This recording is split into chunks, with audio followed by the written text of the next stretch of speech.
Pada suatu hari, kami bersama Rasulullah Shallallahu Alaihi Wasallam berada di rumah seorang sahabat dari golongan Ansor dalam sebuah jamaah.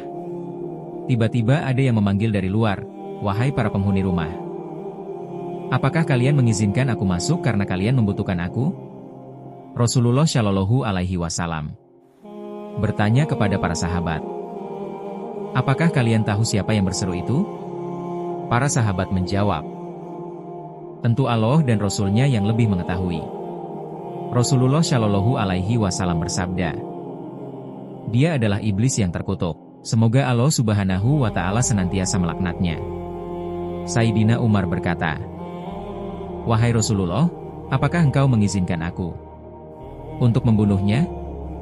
Maka Rasulullah Shallallahu Alaihi Wasallam menegur Umar bin Khattab dan bersabda, "Bersabarlah wahai Umar, apakah engkau tidak tahu bahwa dia termasuk yang tertunda kematiannya sampai waktu yang ditentukan, yaitu hari kiamat? Sekarang silakan bukakan pintu untuknya, karena ia sedang diperintahkan oleh Allah Subhanahu wa Ta'ala." Ibnu Abbas berkata, "Maka dibukalah pintu. Kemudian iblis masuk ke tengah-tengah kami. Ternyata dia adalah seorang yang sudah tua bangka dan buta sebelah mata." Diriwayatkan oleh Muaz bin Jabal radhiyallahu anhum.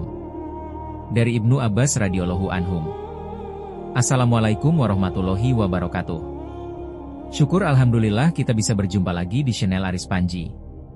Sholawat serta salam selalu terhadap junjungan kita Nabi besar Muhammad Shallallahu Alaihi Wasallam. Yuk kita lanjutkan. Dia berkata, "Assalamualaikum ya Muhammad." "Assalamualaikum ya jamaatal muslimin." Lalu iblis berkata, "Wahai Muhammad, aku datang bukan karena keinginanku sendiri, tetapi aku datang karena ada yang memerintahku dan memaksaku untuk datang kemari." Rasulullah Shallallahu Alaihi Wasallam bertanya, "Apakah yang membuatmu terpaksa datang ke sini, wahai terlaknat?"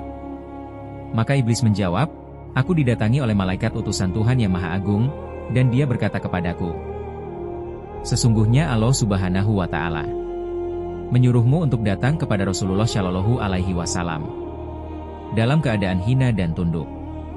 Engkau harus memberitahukan kepadanya bagaimana tipu muslihat, godaan dan rekayasamu terhadap Bani Adam. Bagaimana engkau membujuk dan merayu mereka. Engkau harus menjawab dengan jujur semua yang ditanyakan kepadamu. Allah Subhanahu wa Ta'ala berfirman, demi kemuliaan dan keagunganku, jika engkau berbohong sekali saja dan tidak berkata benar dalam memberikan jawaban pada utusanku, niscaya aku menjadikan kamu hancur menjadi debu yang dihempas oleh angin. Dan aku puaskan musuhmu, yakni manusia, karena bencana yang menimpamu itu." Dengan ancaman itu, iblis takut, sehingga ia berkata jujur. Iblis kembali berkata, "Wahai Muhammad, sekarang aku datang kepadamu sebagaimana aku diperintahkan. Sekarang tanyakanlah kepadaku apa yang engkau inginkan. Jika aku tidak memuaskanmu tentang apa yang engkau tanyakan kepadaku, niscaya musuhku akan puas atas musibah yang akan menimpaku. Tiada beban yang lebih berat bagiku daripada melihat para musuhku lebih lega dengan apa yang menimpa diriku." Kemudian bertanyalah Rasulullah Shallallahu Alaihi Wasallam kepada iblis, "Baiklah, aku akan mulai bertanya kepadamu. Jika engkau benar-benar jujur, maka beritahukanlah kepadaku orang yang paling engkau benci." Iblis menjawab, "Engkau, wahai Muhammad, engkau adalah makhluk Allah yang paling aku benci. Dan kemudian orang-orang yang mengikuti agamamu." Artinya, orang-orang yang mengikuti agama Allah Subhanahu wa Ta'ala dan tidak menyimpang dari ajaran-ajarannya. Dengan penasaran, Rasulullah Shallallahu Alaihi Wasallam kembali bertanya, "Siapa lagi yang engkau benci?" Iblis menjawab, "Wahai Muhammad, jika dia mengadukan keluh kesahnya kepada sesama makhluk selama 3 hari, Tuhan tidak memasukkan dirinya ke dalam golongan orang-orang yang sabar. Dan harus pula engkau ketahui, bahwa orang yang sabar dan bersyukur merupakan tanda kekuasaan Allah. Dalam Al-Quran, Allah berkali-kali menyebutkan tentang orang-orang yang sabar. Dan lebih dari itu, Allah akan memberikan martabat yang tinggi kepadanya.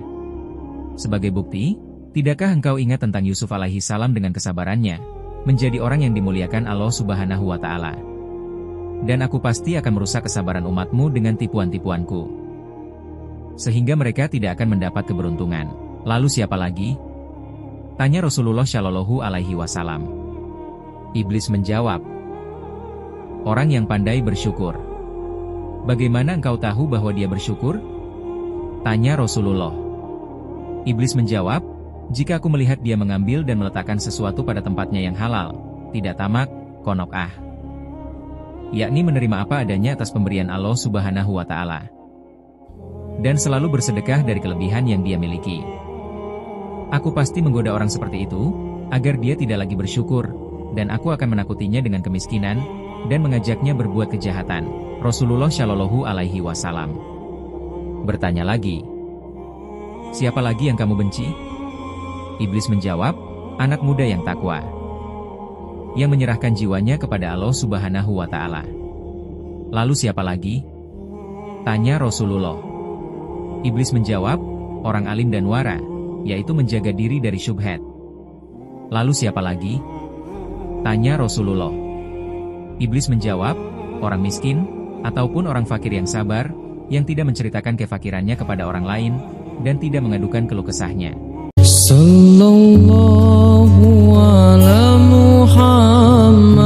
Rasulullah Shallallahu Alaihi Wasallam bertanya lagi, bagaimana keadaanmu jika umatku mengerjakan sholat? Iblis menjawab, aku merasa panas dan gemetar. Tetapi aku tetap mengintai dan mengodanya agar dia dapat berpaling.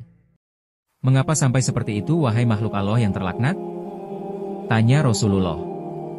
Iblis menjawab, bukankah jika seorang hamba bersujud kepada Allah dengan sekali sujud saja, maka Allah mengangkat derajatnya satu tingkat? Perintah sujud itu adalah awal dari murka Allah kepadaku sampai sekarang. Kemudian Rasulullah bertanya lagi, jika mereka berpuasa? Iblis menjawab, saya terbelenggu sampai mereka berbuka puasa. Jika mereka menunaikan haji? Tanya Rasulullah. Iblis menjawab, saya menjadi gila. Rasulullah bertanya lagi, jika mereka membaca Al-Quran? Iblis menjawab, aku meleleh seperti timah meleleh di atas api. Jika mereka berzakat? Tanya Rasulullah. Iblis menjawab, bukankah ada 4 manfaat dalam zakat itu, yang menjadikan orang yang melakukannya jauh dariku? Pertama, Tuhan menurunkan berkah atas hartanya. Kedua, menjadikan orang yang berzakat disenangi makhluknya yang lain. Ketiga, menjadikan zakatnya sebagai penghalang antara dirinya dengan api neraka. Dan yang keempat, dengan zakat, Tuhan mencegah bencana dan malapetaka agar tidak menimpanya. Rasulullah Shallallahu Alaihi Wasallam kembali bertanya, kapankah engkau merasa mudah membujuk umatku? Pada 3 saat ataupun situasi. Pertama, sewaktu dia marah karena dia sendiri, yang telah mengobarkan nafsunya. Kemudian yang kedua, di saat dia bingung menentukan pilihan. Pada saat itu, aku menyusup dengan cepat. Kemudian yang ketiga, sewaktu 2 orang laki-laki dan perempuan, yang bukan mahram berduaan, jawab sang iblis. Kemudian Rasulullah Shallallahu Alaihi Wasallam bertanya lagi kepada iblis tentang godaannya. Kepada para sahabat beliau, apa pendapatmu tentang Abu Bakar? Iblis menjawab, wahai Muhammad, pada zaman jahiliyah, sebelum menjadi pengikutmu dia tidak taat kepada aku. Bagaimana mungkin di zaman Islam ini dia akan mentaatiku? Aku sulit membujuknya, oleh karena itu dia aku tinggalkan. Apa pendapatmu tentang Umar? Tanya Rasulullah Shallallahu Alaihi Wasallam. Iblis menjawab, demi Tuhan, aku takut bertemu dengan Umar, karena ketegasannya dalam menyingkapi perintah dan larangan syariatmu. Apa pendapatmu tentang Utsman? Tanya Rasulullah. Iblis menjawab, aku malu dengan orang yang para malaikat saja malu kepadanya. Apa pendapatmu tentang Ali? Tanya Rasulullah. Iblis menjawab, andai saja aku dapat selamat darinya, dan tidak pernah bertemu dengannya, yaitu menukar dirinya kepala dengan kepala, dan kemudian dia meninggalkanku, tetapi dia sama sekali tidak pernah melakukan hal itu. Ali bin Abi Thalib terkenal cerdas, jadi iblis ingin menukarkan kepalanya. Kemudian Rasulullah Shallallahu Alaihi Wasallam bersabda, segala puji hanya bagi Allah yang telah membahagiakan umatku dan menjadikan engkau menderita sampai hari kiamat. Kemudian iblis membantah, hayhata, tidak mungkin, tidak mungkin. Bagaimana mungkin umatmu akan bahagia sementara aku masih hidup dan tidak mati sampai hari kiamat? Bagaimana umatmu senang sementara aku masuk di alam diri mereka melalui aliran darah, daging, sedangkan mereka tidak melihatku? Demi Tuhan yang telah menciptakan aku, dan memberi aku waktu untuk menunggu sampai hari mereka dibangkitkan, akan aku sesatkan mereka semua. Maka para sahabat yang bersama dengan Rasulullah merasa gemetar ketika mendengarkan perkataan iblis tersebut. Lalu iblis melanjutkan dengan mengatakan, "Aku akan datangi mereka dari semua jurusan, muka dan belakang, kanan dan kiri. Dan ingatlah orang yang bersyukur tidak dapat aku datangi. Dan siapa saja tidak terkecuali, yang bodoh atau yang pandai, buta huruf atau tidak, kafir atau beriman, kecuali bagi para hamba yang muklis, yakni ikhlas." Kemudian dialog antara Rasulullah Shallallahu Alaihi Wasallam dengan iblis dilanjutkan. Rasulullah Shallallahu Alaihi Wasallam bertanya, "Siapakah orang yang muklis itu menurutmu?" Iblis menjawab, "Apakah engkau tidak tahu, wahai Muhammad? Barang siapa cinta dirham dan dinar, maka dia tidak termasuk orang yang ikhlas untuk Allah. Jika aku melihat orang yang tidak suka dirham dan dinar, serta tidak suka puji dan pujaan, maka aku tahu bahwa dia adalah orang yang ikhlas karena Allah.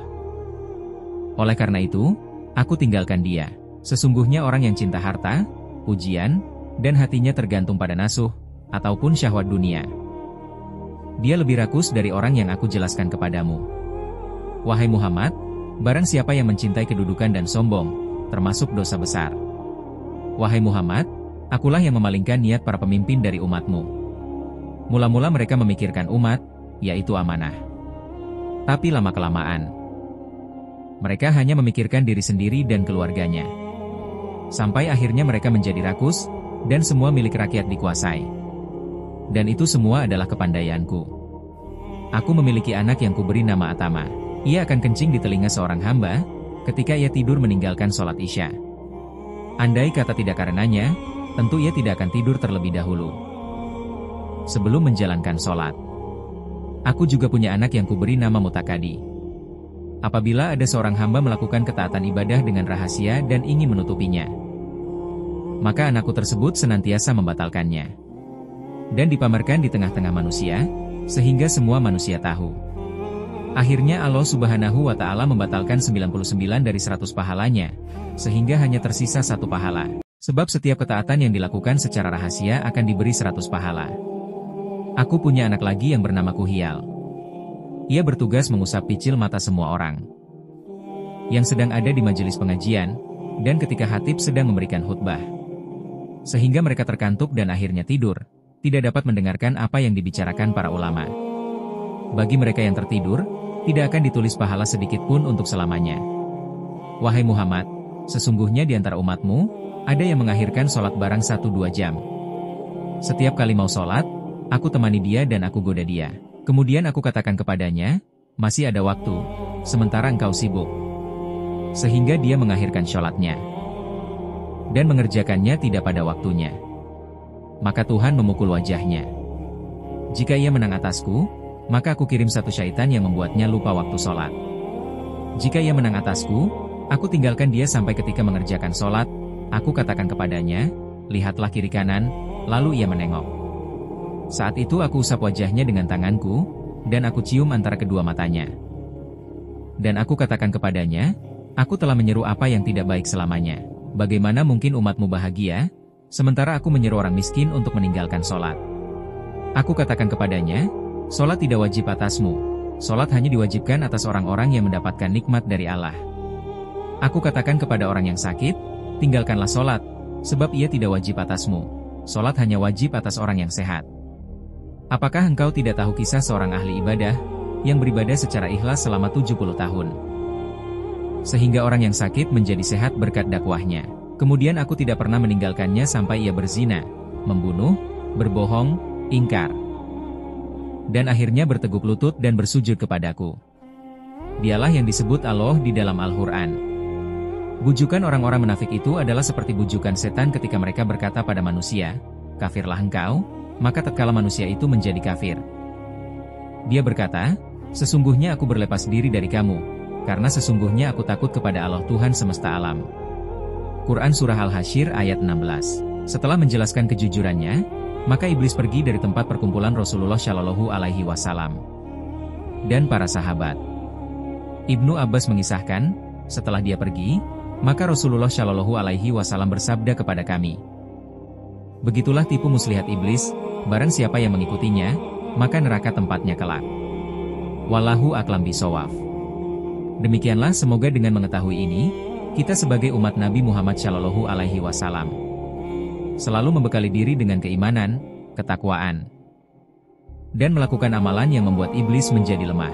Mudah-mudahan ini semua bermanfaat. Dan mohon maaf dari saya pribadi, selaku pembuat video Aris Panji.